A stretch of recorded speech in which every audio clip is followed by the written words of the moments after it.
Hi dear friends, നമസ്കാരം. പുതിയൊരു വീഡിയോയിലേക്ക് എല്ലാവർക്കും സ്വാഗതം. ഞാൻ ഇന്ന് റവ വെച്ചുണ്ടാക്കിയെടുക്കാൻ പറ്റുന്ന ഒരു സ്വീറ്റിന് റെസിപ്പി ആയിട്ടാണ് വന്നിരിക്കുന്നത്. അപ്പോൾ അതെങ്ങനെയാണ് ഉണ്ടാക്കുന്നതെന്ന് നോക്കാം. ആദ്യം തന്നെ ഒരു പാൻ അടുപ്പത്ത് വെച്ച് അതിലേക്ക് ഒരു 1/2 കപ്പ് നെയ്യോളം ഒഴിച്ചു കൊടുക്കാം. നെയ്യ് നന്നായി ചൂടായി വരുമ്പോൾ അതിലേക്ക് 1 കപ്പ് റവ ഇട്ട് കൊടുക്കാം.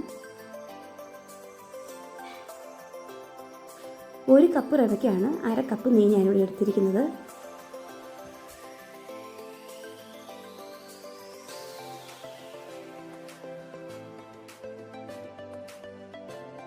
റവ ചെറുതായിട്ടൊന്ന് വറുത്തെടുക്കാം, ഒത്തിരി മൂത്ത് പോകരുത്.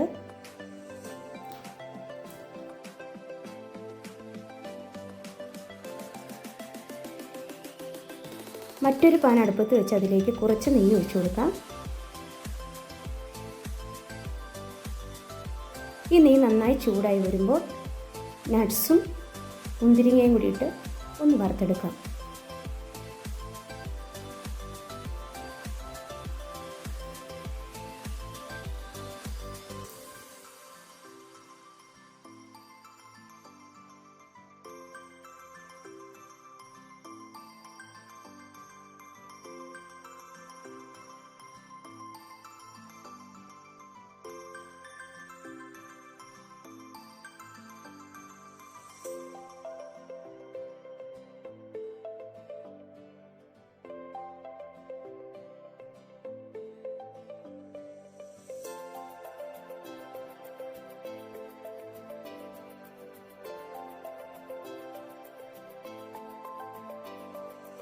മുന്തിരി നട്ട്സും ഒക്കെ വറുത്തെടുത്ത ആ പാത്രത്തിലേക്ക് തന്നെ 1 കപ്പ് പാലും കൂടി ഒഴിച്ചു കൊടുക്കാം.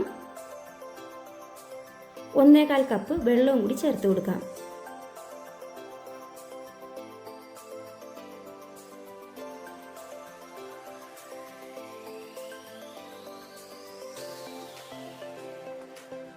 കേസരിക്ക് ഒരു കളർ കിട്ടാൻ വേണ്ടി 1/4 ടീസ്പൂൺ മഞ്ഞൾ പൊടിയും കൂടി ചേർത്ത് കൊടുക്കാം.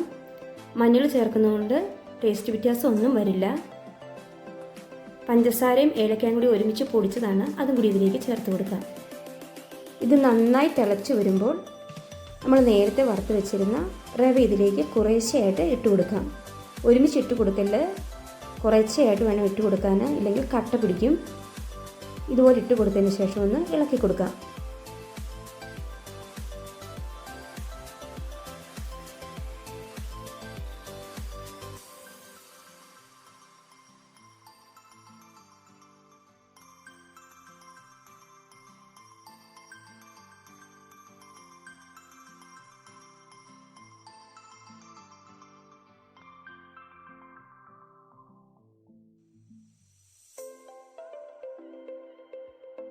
റവയിലെ വെള്ളമെല്ലാം വറ്റി ഏകദേശം ഈ ഒരു പരുവായി വരുമ്പോൾ ഇതിലേക്ക് 1/4 കപ്പ് പഞ്ചസാര ഇട്ട് കൊടുക്കാം. മധുരം കൂടുതൽ വേണ്ടവർക്ക് 1 കപ്പ് പഞ്ചസാര വേണമെങ്കിലും ഇട്ട് കൊടുക്കാം. പഞ്ചസാര ഇട്ട് കഴിയുമ്പോൾ ഈ റവ ചെറുതായിട്ടൊന്ന് ലൂസാവും. ഇനി ഇതിലേക്ക് നമ്മൾ നേരത്തെ എടുത്ത് വെച്ചിരുന്ന നട്ട്സും ഗ്രേപ്സും ഒക്കെ ഒന്ന് ഇട്ട് കൊടുക്കാം. അതിനുശേഷം നന്നായിട്ടൊന്ന് ഇളക്കി യോജിപ്പിച്ചെടുക്കാം. അങ്ങനെ കേസരി ഇവിടെ റെഡിയായി വന്നിട്ടുണ്ട്. ഇനി ഇത് നമുക്ക് വേറൊരു പ്ലേറ്റിലേക്ക് മാറ്റാം. ചൂടോടുകൂടി ഏത് ഷേപ്പിൽ വേണമെങ്കിലും ഈ കേസരി നമുക്ക് റെഡിയാക്കി എടുക്കാം. ഞാനൊരു ബൗളിലിട്ട് ഇതേ ഈ ഷേപ്പിലാക്കി എടുത്തിട്ടുണ്ട്. വളരെ പെട്ടെന്ന് തന്നെ നമുക്ക് ഈ കേസരി റെഡിയാക്കി എടുക്കാവുന്നതാണ്.